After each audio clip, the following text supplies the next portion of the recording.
Well, another election is looming, and yet again, Pieter-Dirk Uys is poking fun at politicians. But he's also helping to inform the voting public ahead of the polls. A few decades ago, he was making fun of the oppressive apartheid regime, and today the democratic government has not escaped his sharp wit. Now he's joining us in the studio. His latest show, Adapt or Fly, is making waves. Peter, good morning, and thank you very much for coming in. Thank you. Yeah, Uveka has a question for you. I have to ask you this. Yes. You did wake up in Johannesburg this morning. I did. Have you stopped thinking like an African this week? No, but the roads are better than Malawi's roads. We've had a lot of that happening this past week, and I see the ANC has now issued a statement this morning trying to put everything in context, but maybe good thing that Meg Maharaj has apologized. Well, you know, I think in this case very specifically, a lot gets lost in translation. I'm sorry that we do not understand more than 2 of the 11 languages. I think if the president could say things in his mother tongue with great aplomb and flair, we would really understand so much more. And I know exactly what he meant. He meant he's in Johannesburg, in Gauteng, these are our roads, but it went all wrong. And it's great material, so I owe him royalties. It's going to be great material for many weeks and months to come. The other big thing that's happened this week is the budget and the tightening of the belts. The tightening of the belts, yes. In fact, belts are not going to work anymore because the waists are so huge. I use that in my show so often, saying that that's why so much money is being spent, because private aeroplanes are being bought because nobody can fit into economy class seating anymore. So it's important to start there. It's a good way to start before an election. Good plan. I remember the days of Evita Bezet-Hout, and I'm thinking about today in the new South Africa. How easy is it for you to get material to work on today? It is so overpowering. I mean, I feel like you sometimes, just breaking news, breaking news, breaking news. I have to do an enormous amount of research.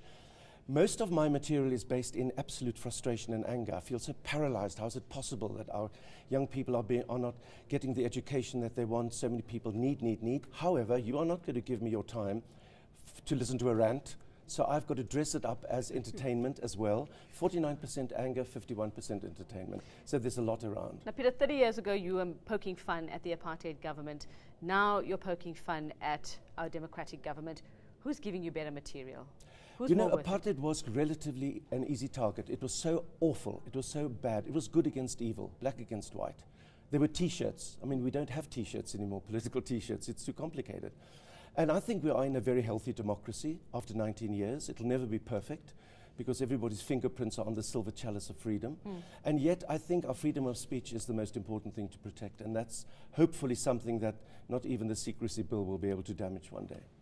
And your current show, the Adapt or Fly, what is it really about? Well, Adapt or Fly is sort of inspired by that saying that history repeats itself and turns tragedy into farce, which I don't think is quite true. I think in South Africa, history doesn't repeat itself, it just rhymes from apartheid to tripartite. But there are too many things that people are saying, gosh, isn't this familiar? Haven't we been there? No, we are not repeating it. But because when I saw that title, I thought of P.W. Botha's famous speech, Adapt or Die. Well, that happened 30 years ago. Adapt or die from his mouth, adapt or fly from the mouth of somebody in the ANC Youth League last year who said if whites don't like the fact that we are going to rule South Africa, they can adapt or fly. And I said, thank you for the title. Well, speaking of, and we know who you're talking of, Julius Malema, the big M, what do you think his chances are in the elections next year? I think he's a very healthy result of good democracy. Why not? He's got the right to be there. People have the right to expression. I think the fact that the ANC now has got somebody from the left, somebody from the center, and somebody from the right rattling that cage, it's going to wake up the old owls, and that's a good thing. Elections are extraordinarily exciting, and I just hope that the young voters, the born frees, understand the importance of registering. I was just about to ask about that, our young people, because there's going to be millions of them voting for the first time. I've got a daughter in my household. I've got 4 kids. One, she'll be voting in the general election for the first time. Are they getting the message? I mean, are they understanding? From what you know and when you interact with them during your shows, do you think they're getting the message? Many of them say to me, what's the point? And I know what they mean. What is the point if it's all corruption and lies? But I say to them, it's not about politics, it's not about your society, it's about you. Your vote is your key to your door to the future. If you don't have that key, the door will not open. You can change the world by getting involved, not just the born frees. Every single citizen of South Africa can really feel that they are important because they are. It's their vote that's going to count. Peter, who is your favorite person? Who is the person that just gives you the best material? I'm going to say your best and your worst. Well, Julius Malema gives me an enormous amount of And he will material. continue, I'm sure. over And then many also it years. just makes me go back to the Google and I check Weimar Republic. I Google Adolf Hitler 1929.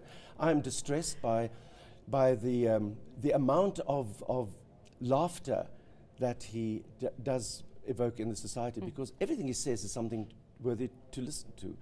But he does it in a special theatrical way, which I think is quite interesting. So let's see where he goes, where Zilla Dalilla in Hilla on that side, where Ahang in the center.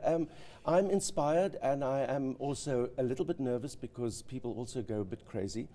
But let's just see what happens. I mean, we are all involved. This is the first time we can really say we can change the future. Peter, you've been doing this for quite some time now, the political satire and humor. Where do you get your energy from? I mean, I'm meeting you here for the first time face to face. I've seen you from far. I've spoken to you before. The energy level is still there. I mean, how do you keep going? I've been unemployed since 1975. So I say to everybody without a job, become your job. Were you retrenched? No, I was banned. I was censored. Somebody said to me, you may not say that, you may not write this, and so I had to become my job. And that's why I started making fun of P.W. Botha. Well, let me take this off because then I really look like him. So far as it aangaan, as far as I'm concerned. The irony is I now look like him. But and so I've just become my job, and my energy means I do the best when I do everything, and if I do nothing, nothing happens. So that's an encouragement to lots of people who say, I'll never get a job. Well, you might not get the job you want, so become your job now at the age of 12. Start working now. What wisdom. And just to take us out of it, Peter, a little snippet from Adapt to Fly, something just to give us something to smile about this week. Just a little something. Something to smile about this week. Well, of course, Evita Besuitnet also always makes one smile, but she's in the boot of the car at the moment, waiting to go on. I think the most important thing that I have ever said in my life is that apartheid will never, ever come back again under the same name. But do not underestimate the inventiveness of bad politics. Oh, okay. Well, we're smiling. We're a bit scared. Yeah, but wondering there. Thank you very much. That's satirist and activist Pieter-Dirk Uys.